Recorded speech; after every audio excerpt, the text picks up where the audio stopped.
തീർച്ചയായിട്ടും അത് സത്യപ്രതിജ്ഞയ്ക്ക് ശേഷം എന്നുള്ളതല്ല. ഞാൻ തെരഞ്ഞെടുപ്പിൽ, നിങ്ങൾക്ക് എല്ലാവർക്കും അറിയാം, തെരഞ്ഞെടുപ്പിൽ ഞാൻ ഏറ്റവും അധികം ദൈനംദിനം സംസാരിച്ചുകൊണ്ടിരുന്ന വിഷയം പാലക്കാട്ട് നെൽകർഷകന്റെ പ്രശ്നമാണ്. കാരണം അത് ഓരോ സ്ഥലങ്ങളിലും ഇപ്പം നെൽകർഷകൻ എന്ന് പറയുമ്പോൾ നമ്മുടെ മനസ്സിൽ ഏതെങ്കിലും ഒരു ഗ്രാമം മാത്രം വന്നാൽ പോരാ. മുനിസിപ്പാലിറ്റിയിലുണ്ടല്ലോ നെൽകർഷകർ.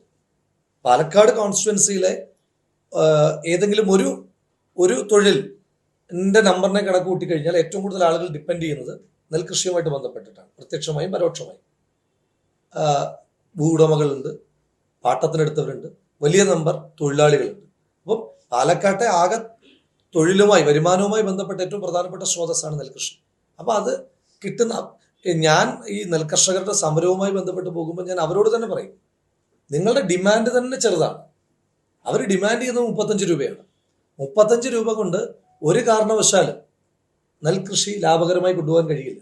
നമ്മൾ വിഷൻ 2040 അവതരിപ്പിച്ചു. അതിന് അടുത്തൊരു ദിവസം അതുമായി ബന്ധപ്പെട്ട് മാത്രം ഒരു മാധ്യമ സമ്മേളനം ഉദ്ദേശിക്കുന്നുണ്ട്. അന്നേരം വിശദാംശങ്ങളിൽ കിടക്കാം. നമ്മുടെ ഒരു ലക്ഷ്യം ഇത്രയേ ഉള്ളൂ. 2026 വരെയുള്ള പീരീഡിലേക്കുള്ള കാര്യങ്ങളല്ല നമ്മൾ ഉദ്ദേശിക്കുന്നത്, അല്ലെങ്കിൽ 31 വരെയുള്ള കാലാവധിയല്ല. 2040 ലോക ഭൂപടത്തിൽ നമ്മൾ അങ്ങനെ പാലക്കാടിനെ അടയാളപ്പെടുത്താൻ ആഗ്രഹിക്കുന്നു. ചെറുതും വലുതുമായിട്ടുള്ള ആ ശ്രമങ്ങളാണ് നമുക്ക് ആവശ്യം. ഇതൊരു കണ്ടിന്യൂറ്റി അല്ലേ? ഒരു MLA-യുടെ ഒരു ടെന്യൂർ അവസാനിക്കുമ്പോൾ തുടങ്ങുമ്പോൾ ആരംഭിക്കുകയും അവസാനിക്കുമ്പോൾ പൂർത്തിയാക്കുകയും ചെയ്യുന്ന കാര്യങ്ങളല്ല. 2040 ലോക ഭൂപടത്തിൽ നിങ്ങൾ പാലക്കാടിനെ എങ്ങനെ അടയാളപ്പെടുത്തും? ആ വീക്ഷണമാണ് നമുക്ക് വേണ്ടത്. അതുമായി ബന്ധപ്പെട്ട ഏറ്റവും പ്രധാനപ്പെട്ട നിർദ്ദേശങ്ങളൊന്നും ഇപ്പം ഞാൻ ധാരാളം കർഷകരായിട്ട് സംസാരിച്ചുകൊണ്ടിരിക്കുകയാണ്.